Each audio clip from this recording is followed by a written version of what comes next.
Good evening, this is Jim Lister-Looker, and this is my education philosophy video for EDUC 605. Since my philosophy borrows from a number of different philosophies, I'm going to coin a new phrase and call it eclecticism. My philosophy of education is a lot like the rings of a tree. At the core of the tree is essentialism.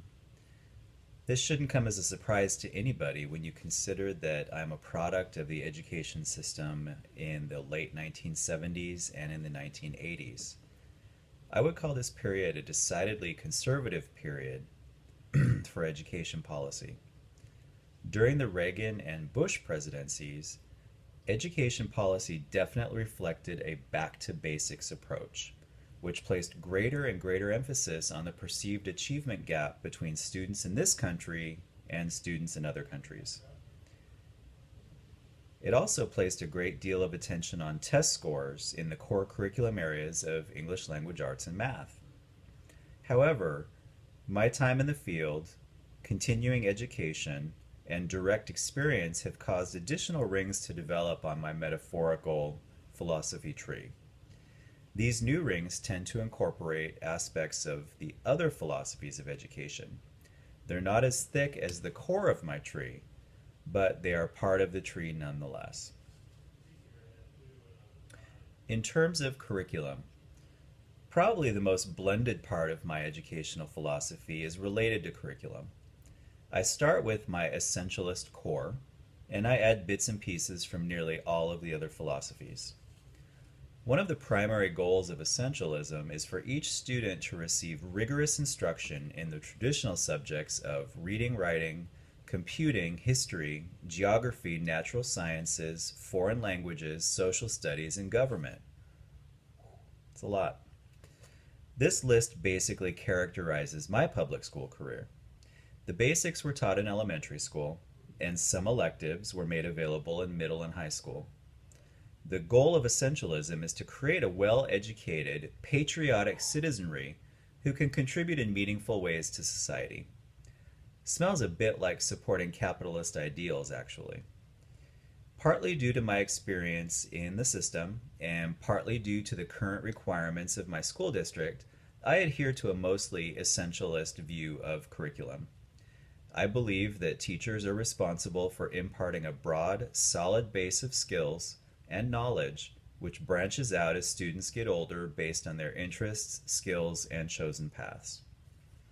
There's a bit of progressivism in my thinking, though, because I believe it's important for students to apply what they learn in the classroom to real-life experiences. Using knowledge to solve real-world problems reinforces the importance of learning and sets students up for future success in navigating the world. I plan culminating activities for instructional units that take place in the form of community-based instruction. From perennialism, I subscribe to the idea of teaching moral development within curriculum, probably because I'm a special education teacher and my students are not able to pick these skills up of their own accord. I also like the idea of fine arts and philosophy as part of the ideal curriculum, but only as an additional layer that gets introduced after a certain mastery of the basics is attained, and only to support future career goals or life paths. From existentialism, I take the student-centered approach.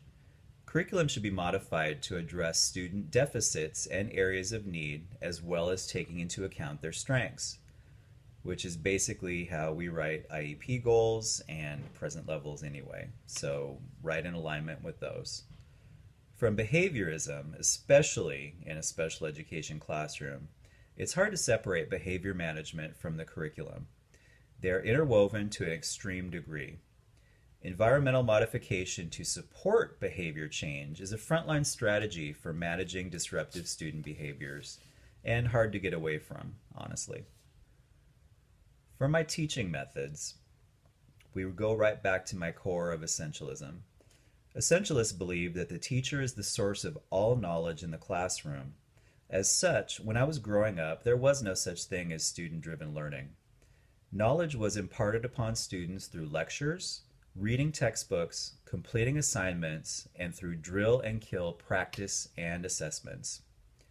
As a product of essentialist times, I believe these strategies have a valid place in the classroom. When introducing a new concept, idea, skill, or strategy, I tend to start with a lecture and lots of direct instruction. There's also generally some kind of assignment to help students practice what they've learned. In between lecture and practice, as I gradually release responsibility back to the students, I tend to employ the instructional methodologies of several of the other schools of thought.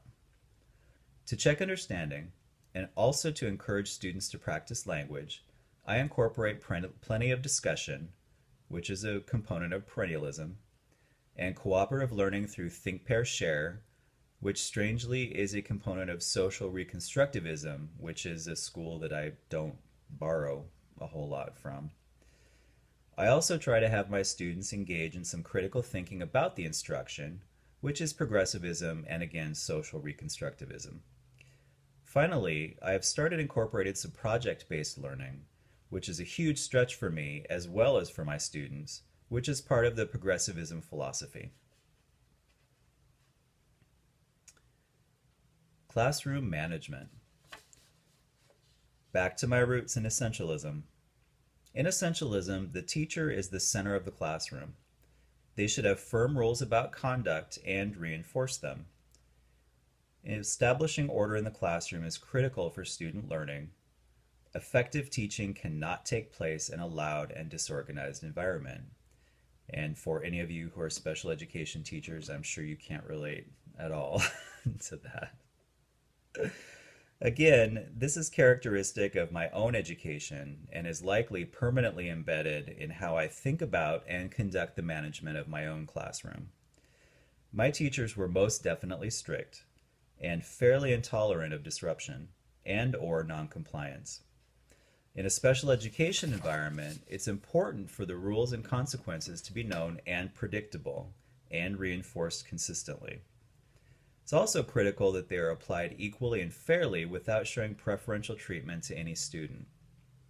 My classroom management style is modeled after that described within essentialism, but diverges slightly. I like to consider myself firm but fair. I actively manage disruptions through redirection, humor, and by following the information in each student's behavior support plan. While I expect to be able to conduct instruction with very little disruption, I also understand that for my students this is not always possible. I would like my students to do what I ask because they respect me and they respect themselves, not because they're afraid of receiving a consequence. I guess in this regard there's a bit of progressivism, existentialism spice peppered on top of my classroom management outlook. For evaluations. In essentialism, assessments and evaluations are given on a regular basis and not customized for the different needs of students. Everybody takes the same test and is evaluated in exactly the same way. This is certainly characteristic of my educational experience, from times table tests to pop quizzes. While I do believe in using standardized assessments, I lean more toward using them to determine a student's skill level and thus help guide appropriate placement. I also use standardized assessments to identify areas of strength and areas of deficit for my students so I can craft appropriate and meaningful IEP goals. I diverge from a largely essentialist perspective by necessity due to the nature of the students on my caseload. Progress monitoring is very important in special education. Legally, we must accurately track student progress against their IEP goals over time. This is an evaluation lifted directly from the progressivism school of thought. IEP goals are also student-specific, which means they take into account each student's areas of strength, areas of need, and individual goals. This perspective most closely aligns to the existentialism philosophy.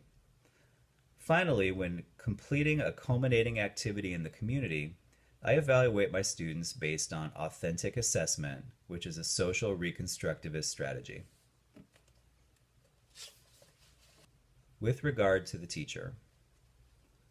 Essentialists believe the ideal teacher is an educator who is academically well qualified with an appreciation for learning and development. This sounds kind of like R.S. Peters' description of the educated person. This person has accumulated a wide body of knowledge, the ability to use this knowledge to accomplish tasks consistent with higher order thinking, like justifying, explaining, or producing a product, and has the desire to do so. I can't look back and say that many of my teachers match this description, which is kind of a bummer.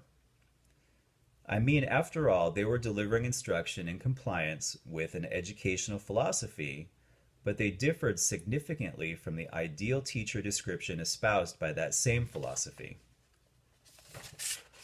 I'd like to think that I'm well educated, or at least open to and pursuing continuous growth.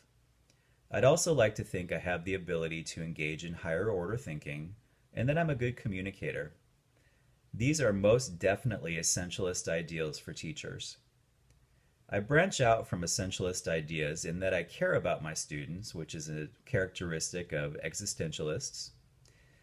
In addition, I'm trying to incorporate more project-based learning experiences, which change my role from teacher to one who guides or facilitates student learning experiences. And this is from the Progressivism School. More rings on the tree. My name is Jim Lister-Looker, and this has been my education philosophy video for EDUC 605. Thank you.